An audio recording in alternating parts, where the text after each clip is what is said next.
देखिए, जो ड्रॉप मैंने इन्हें दी थी उसे इस्तेमाल करने से ऐसा होने का सवाल ही नहीं है। या तो इन्होंने गलत तरीके से इस्तेमाल की है या उस ड्रॉप के साथ किसी ने छेड़छाड़ की है। आप सारे टेस्ट करो, क्योंकि मुझे ये जानना बहुत जरूरी है कि उस दवाई के साथ कोई छेड़छाड़ तो नहीं हुई। मैं इसकी तह तक जाऊंगा। आलिया की वजह से दोबारा से एक बार फिर आसमा की आंखों में दर्द होने लगता है। हमने देखा कि भाई जो आलिया है वो उसके ड्रॉप में कुछ मिला देती है और आसमा जैसी ड्रॉप डालने को होती है तो उसके एकदम जलन मचने लगती है और उसको कुछ भी दिखाई नहीं देता, दिखाई देना बंद हो जाता है। जिसके बाद जो आलिया है ना वो बहुत खुश होती है। अरे ऐसे कैसे दिखाई नहीं दे रहा? डॉक्टर तो बोल रहा था कुछ सीरियस नहीं है। नहीं, ऐसा कुछ नहीं हो सकता, तुम्हें कुछ नहीं होगा। ड्रॉप में ठीक से काम नहीं किया होगा। तुम आइस पैक लगाओ, तब तक दिखाओ ना। आइस पैक से कुछ नहीं होगा। अरमान तू इसे लेके चल, मैं डॉक्टर को फोन करता हूँ। जल्दी करो, चला जाओ। हाँ जी डॉक्टर साहब।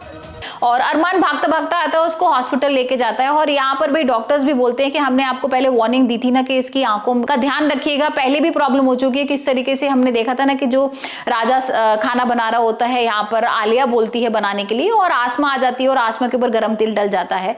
और वहाँ डॉक्टर्स ने पहले भी बोला था ना जब हॉस्पिटल लेकर आए थे कि भाई आप ध्यान रखना, आसमा का बहुत डेलिकेट है इस समय इसकी आंखें। और दोबारा फिर ऐसे कैसे हो गया? तो यहाँ पर जो अरमान है ना उसको समझ में तो आ जाता है कि भाई आलिया की चाल है। फिर हम आगे देख रहे हैं कि भाई यहाँ पर जो आलिया है ना वो राजा को नहीं छोड़ेगी, क्योंकि वो समझ गई कि अगर राजा को थोड़े दिन और रुका तो ये मेरा पर्दाफाश कर देगा।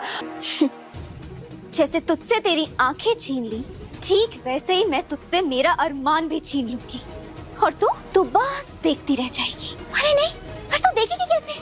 तेरी तो आंखें ही नहीं रही। हाय बेचारी। और जब तक ये यहाँ से दूर नहीं जाएगा तब तक मैं अरमान के करीब नहीं आऊंगी। तो हम देख रहे हैं कि यहाँ पर हम देख रहे हैं कि जो राजा है ना वो पागलों की तरह भाई हरकत कर रहा है, बाजार में अपने कपड़े उतार लेता है, डांस करता है। और ये सबको देखकर ना आलिया तुरंत पागल खाने फोन करती है, क्योंकि वो यही चाह रही थी भाई कि राजा को पागल खाने भर्ती किया जाए। और यहाँ पर पागल खाने से लोग आने वाले होते हैं, लेकिन इतने में आसमा और अरमान आ जाएंगे और वो उसको बचा लेंगे। लेकिन भाई जो आलिया है ना अब क्या करेगी, क्योंकि उसका तो प्लान फेल हो गया और अरमान और आसमा को समझ में ही आ जाता है कि ये आलिया कर रही है सारी चीजें। तो क्या आलिया को घर से बाहर निकाल दिया जाएगा या फिर अरमान और आसमा कुछ नया प्लान सोचेंगे?